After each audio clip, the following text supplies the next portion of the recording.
All right, it is 6 o'clock, so I'm going to call our committee of the whole meeting to order.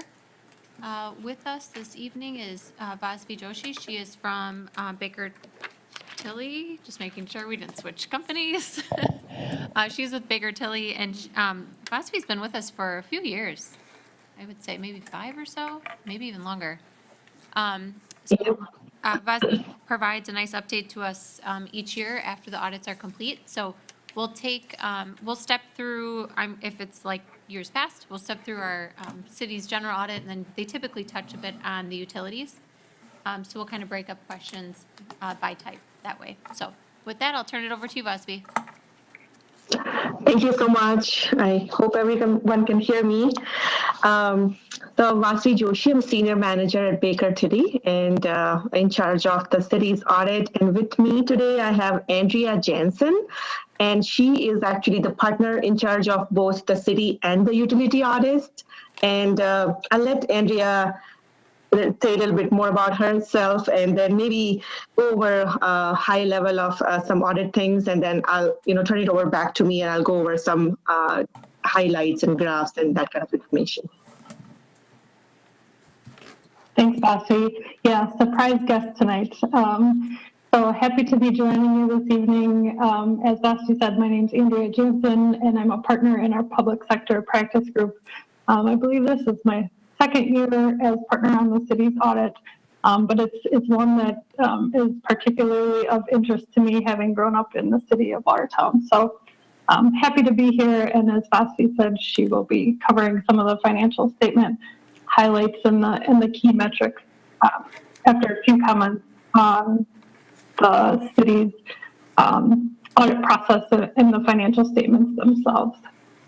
So a few comments just on the audit process this year. We did conduct our audit remotely this year back in mid-February. So that was a change from the 2019 audit. Wanted to thank Alyssa and the city staff for their preparation and assistance during the audit. Preparation is always key to a smooth audit, but it becomes even more critical in the remote audit environment. So just wanted to note that we really appreciate the efforts of the city staff in providing us the information that we needed to conduct our audit remotely and to support the opinion on the financial statements. So similar to prior years, we were able to issue an unmodified opinion on the city's financial statements, which is on page Roman numeral 1 and 2 in the report. This is also sometimes referred to as a clean opinion, and it's the highest level of assurance that we're able to give. There were no new accounting standards this year that were required to be implemented in 2020, which is good news because there was a lot of additional administration related to the pandemic, including new grant funding. So the one other item I was going to note on the next page of this report, before I turn it over to Vasvi, is that we did issue our audit in accordance with governmental auditing standards, which is the last paragraph on this page. So because the city spent more than $750,000 in federal awards this year, a single audit is required. So we will conduct that separate piece of the audit later this year and issue a separate report on our opinion there. And that report is typically due for reference at the end of September for those with a 12/31 year end, but that has been extended through March of 2022 due to COVID. So Vasvi, I'll pass things back over to you for the financial highlights. Thanks, Andrea. So if everyone has paper copies of the two reports that we issued, so one is the financial statements and the second report is the audit insights or audit results. And in that, I'm going to just walk you through this Appendix E, which is the audit results. The very first slide, and that's the page 43 in the paper copy, just a snippet of general funds fund balance by different categories. So these categories are determined by governmental accounting standards. They tell us what goes in each of these categories. And here we have a comparison between last year and this year. So you can see the black bar is for 2019, and the green one is 2020 information. So you can see how the balances change from one year to another. And overall, the fund balance has gone up slightly, about 350,000 compared to last year.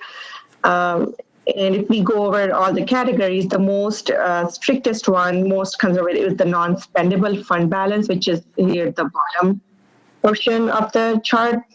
And what it is just a fund balance that is not in a spendable form because it's either tied up in prepaids or inventories or long-term assets. So that kind of fund balance is included in this category. So that pretty much almost remained just slightly changed compared to last year. And majority of it is because of prepaids and just, the timing of it when the city pays certain items. The next category is restricted fund balance, and general fund had really very small amount in there. And the other category above that is the assigned fund balance. And that is the fund balance that the city chooses to put aside or set aside for certain purposes. And, city can change that every year. So it went down just slightly, and there is use of fund balance for subsequent year's budget or for carryovers. So that kind of stuff is included in that assigned fund balance. And remaining of the balance was all unassigned, which means it's a free available fund balance that the city can use for any purposes it chooses to. So that went up slightly, or about like $500,000 compared to last year, because of some of it was because of the changes in these categories, and some of it was just because overall general funds fund balance went up by 350,000. So the middle section is a comparison budget to actual.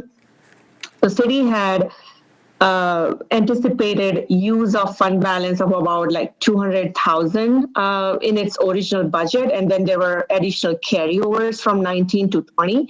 So altogether, the city anticipated it's going to use about 283,000 of fund balance, but the city ended up being in the positive of about 354. So a swing of almost 637,000. And as you can see, the variances for both the revenues and expenditure categories are both positive. So revenues were up compared to budget, and majority of that was because of the COVID funding. CARES and routes to recovery money that the city received was about 400,000. So that made up majority of the increases in the revenues. Expenditures and other financing uses were also in the positive, which means actuals were lower compared to budget, and that was because of savings in almost all categories. Some of it might have been because of recreation programs not happening, and certain things, just events not happening throughout the city. So all in all, a good increase in fund balance considering the circumstances for this year. Next, page 44 shows a comparison or a trend information of the general funds on unassigned fund balance as a percentage of expenditures. The city has a fund balance policy to have this ratio of between 20 to 30% with a target of 25%. So that's the range you are seeing. The orange line and the black lines is the low range and the high range. And as you can see, the city exceeded that percentage. It was at 31.9% as of December 31, 2020. And the blue dots at the top are where some of our other clients that we audit in similar population range. So those are the percentages of some of the other clients within Wisconsin.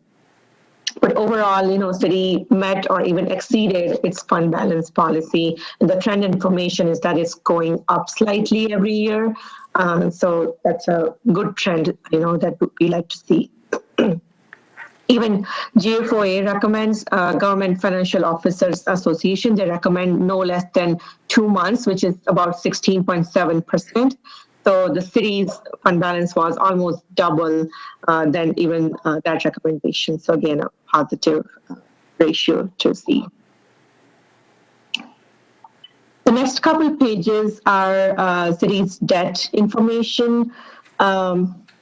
So the top graph you are seeing, and they have two lines to trend information again. So the top one, the black trend line you are seeing is the statutory allowable limit. So Wisconsin state statutes allow about 5% of the city's equalized value to be issued in general obligation debt. So that's the top trend line. And the bottom, the green line, is where the city actual debt was.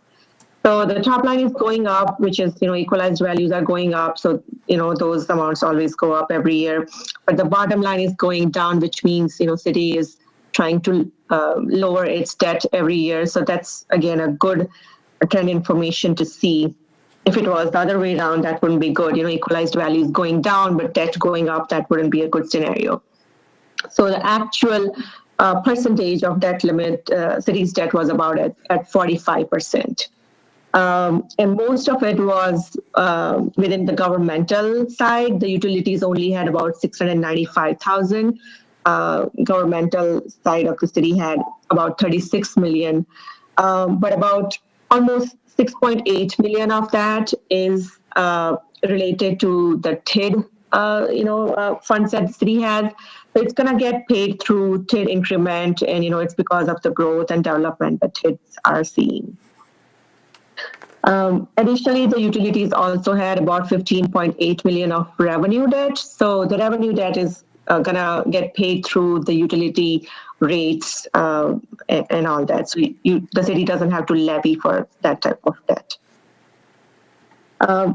Bottom information, we have provided a link here where comparative matrix is available online through Wisconsin Policy Forums. If you click on the link and then select debt as an option, you can filter and look at comparisons by county or any other community your size. A lot of times, people ask, okay, this is great trend information we are seeing, but how do we compare with other cities similar size in Wisconsin? So this is where you can find that information and look up any community you choose to. The next page is also just one other comparison or trend information about debt service to non-capital expenditures. And as you can see, the city was at about 23.7%, and some of our other Baker Tilly clients are in similar range, so not too big of a difference between their cities and where everybody else is. So while calculating this information, I excluded about 3.8 million of payment this year because that was made as part of a current refunding. So if I included that, then this trend will be skewed. But if I include that, then the ratio goes up slightly. It's about 30%. But that's not the true reflection. That was just a part of current refunding, one-time thing, in the city borrowed money and then turned it around and use that money to pay for old debt. So I excluded that about 3.8 million of payment in this calculation. So what you are seeing is just the regular debt payments that the city made for 2020. The next 3 pages are some information about the utilities, water, sewer, and storm. So the first one is water, and the top portion, in the very top, you can see the actual rate of return versus the authorized rate of return for prior year and current year. So the authorized rate of return is determined by PSE, and that was 5.75%. But as you can see, the city ended up being slightly more than that for both last year and this year. revenues and expenses, they pretty much remained similar to prior year, similar to 19. There was no rate change and volume pretty much remained the same. So, there was not much change between revenues and expenses. The middle information shows unrestricted cash reserves on hand. And typically we recommend at least 3 months of unrestricted This reserves. conference will now be recorded. But water utility was at about over 10 months, so very healthy looking position there.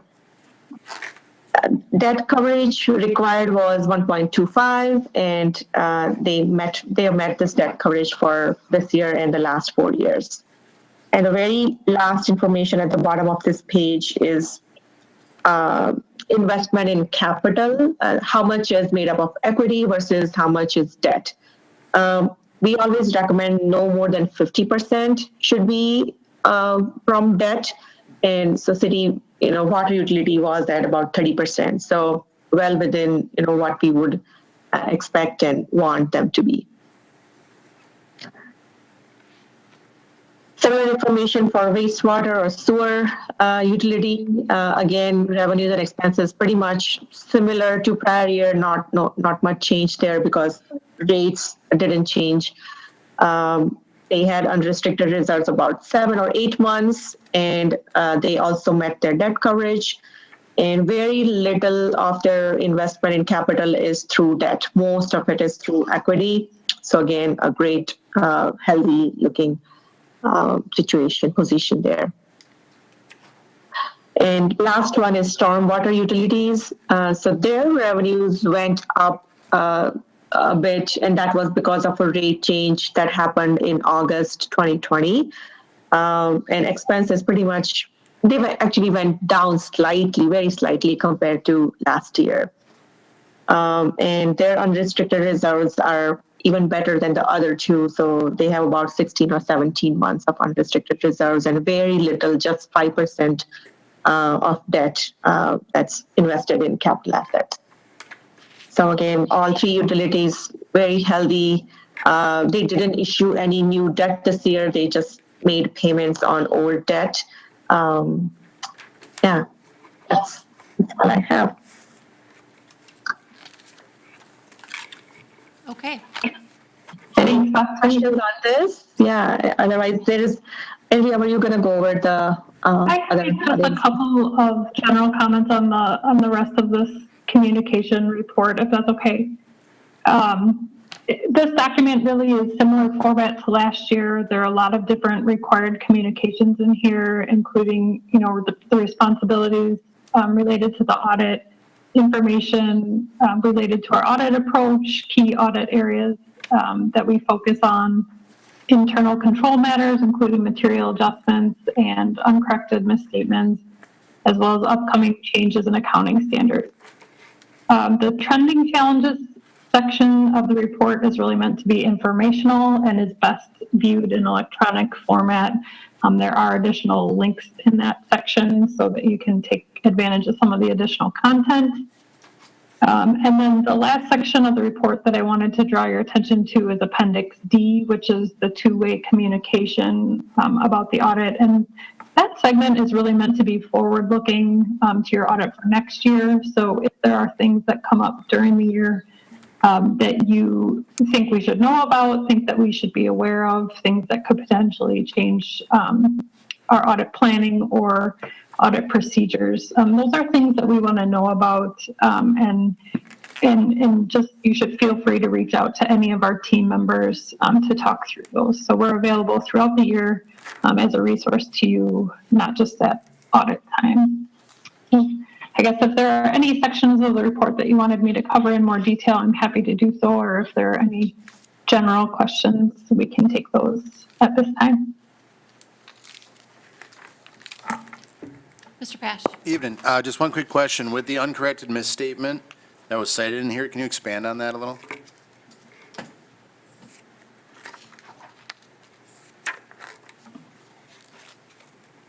Can you repeat that question? You were not able to. The uncorrected misstatement related to the 2019 expenditure in Capital Projects Fund. What page are you on? Oh, sorry, page 38. Of this one? Yeah, of the review, of the summary. Okay, talking about. Oh, this one, this page? Yes, correct. Yep, uncorrected misstatement, yep.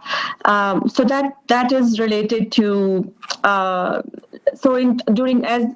we were wrapping up 2019 audit, there was probably an invoice or something that came in late. We found out about it later, and it was not material. So we said it's okay to not record in 2019. You can record it in 2020. So I think that's what happened last year. And even though it wasn't material, it was something we needed to report, that instead of recording it in 19, we recorded it in 2020. Right. And then I would just add that I was pretty happy with the results of this audit. I think it's reflective of a fiscally conservative year that achieved good results, so I was impressed. Others? Mr. Wetzel? Question I was wondering as well, it seemed like not just last year, but the last, we've been on a progression, does it appear, for balancing the budget better in the last period of time, not just the last year? What is I The- appreciate your kindness, but I'm wondering. But we had a good budget year this last year. We, It looks like it has been the last couple of years, it's starting to trend that way more so, correct? this year, we certainly had, with the pandemic, just countless check-ins and cuts, not knowing where our revenues would end up. And as Vasvi pointed out, we were fortunate in that some of the expenses cut. Well, not fortunate, but because those revenues were lost, thankfully, they correlated to expenses that were lost. So that, I think, was helpful.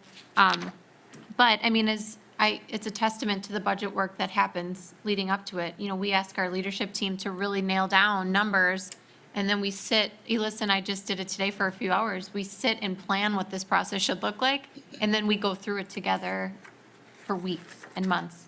So, I mean, Mayor David certainly started this when I was on the council, so I'm not going to, take full credit for that. Mr. Romlin remembers that we certainly had goals of driving our debt down. The debt does uptick a bit, but Vasvi alluded to that. It's because of that library borrowing and then we instantly sold. So that trajectory was purposeful. So I appreciate everyone's work in doing that and pointing that out.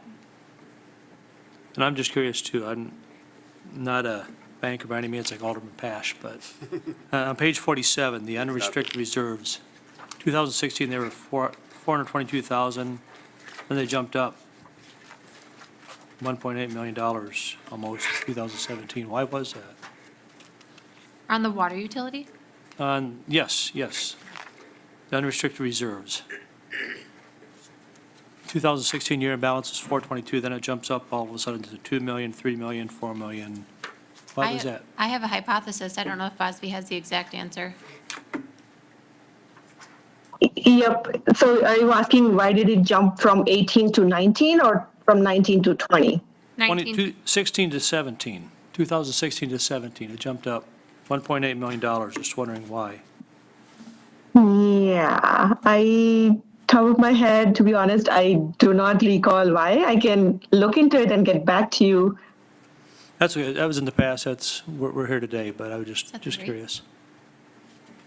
I was going to say, that was the rate change. Andrea, do you have any thoughts? Why usually, yeah. I think it was the rate, I'm guessing. Vasvi. I think we had, Yeah, and sometimes, they have this debt where they have to restrict their, cash for it, and maybe they paid it off, at some point of time in between, and that freed up all this cash. That's, we had a rate Yeah. change around that time, and then we also unrestricted a pot of money in order to buy. Would that have been in that year, Elisa? Or is that later in my time? Okay. My hypothesis was rate change. That happened near, I can buy that. I think that Sounds good. happened What year did I start doing this? It happened in my last 2 years on the council. Correct. I think you're right. The water utility did change their rates, I think, in 17. Yep, 2017, April 11th. Yep. Very good. Mr. Pash. Oh, I'm sorry, I think Alder Oh, Schmidt. Mr. Schmidt. So this is going to be more of an opinion based on the numbers that we've seen trending for the city in the right direction over the last several years. Based on the current inflation only being about 4 to 5%, on the cusp of hyperinflation in a number of areas, are we as a municipality in a position to weather that storm without passing the brunt of that onto our citizenship through unnecessary increase in taxes, where we're at currently? I would say that the financial metrics that we went through today certainly are strong, and I don't think there's any areas of real concern from our perspective. I think whether or not you'll, need to pass any of these costs on to the taxpayers, I think would be a management decision. So that probably is something that we wouldn't be able to answer. So I think maybe to answer a bit, we have some cap in our fund balance. So Bosby noted we're at about 32%. Our goal is 20 to 30%. In my time, I feel like the lowest we've maybe gone is like 27% in the last 8 years. So there is little bit of wiggle room there, but the number seems at least to me, it seemed a little artificially high, where I was like, oh, we're at 32%? I mean, we could potentially talk about reducing a fund balance to account for some of that revenue. But our fund balance is a percentage, and I may not be using the exact right words, but these are my words. There's a relationship between our fund balance and our expenses. So without knowing what our future expenses will be, you don't want to drill that fund balance down too far, because then you can pretty quickly be out of that range they want us to be in.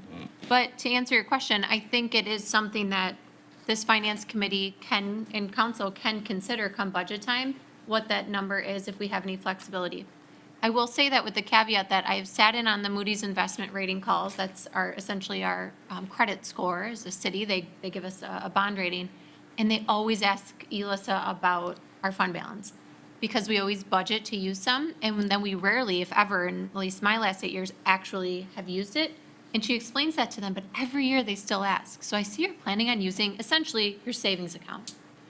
But I think we have a pretty good case here to say, we're at 32%, and this is an appropriate use.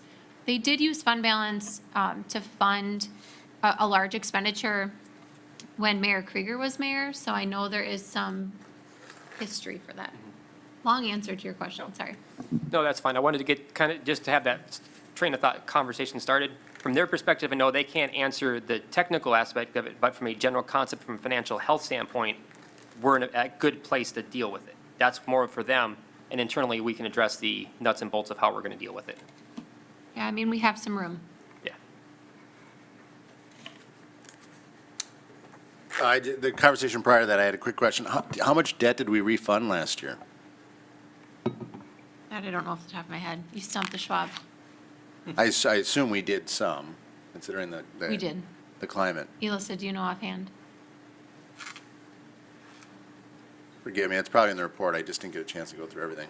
We'll have to follow up with you on that one. I don't know that one offhand. You got me. But The question was how much debt was refunded? yeah, 2.8 million. did we see a sizable decrease? We borrowed oh no, last year was the big borrow. Well, the rates must have dropped. Well, no, that's the wrong number. 3.8 million. Okay, Yep. 3.8 million was the current refunding. Yep. great. Others? Last comment, just philosophically, because I know we've been talking a lot in committees about our impending capital improvements, and, so I do appreciate while we celebrate our fiscal conservative 2-year stretch here, I think we all realize that you have to expand and contract if and when the time demands it. So I think we know these, the years ahead are going to provide different scenarios and challenges. And I do feel that this behavior is preparing us, at least for some of that. And so I think it's important to acknowledge that as well. But we can't stay like this permanently. We know that. It'd be nice, but not sustainable. I may have missed this during your presentation, Fosby, but could you just restate what the goal is for months on hand for the utilities? Yep, it's about 3 months. Okay, 3 months we would say would be safe. Yeah. 3 months for any of the utilities. Yep. Okay. At least 3 months. Yeah.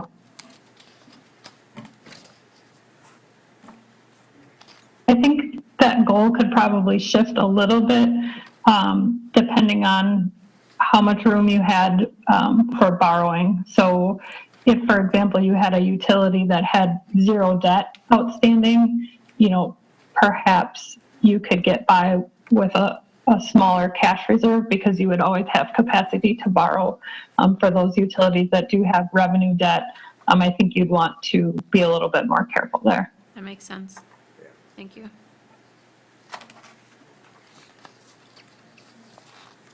Any other questions for Andrea or Bosby?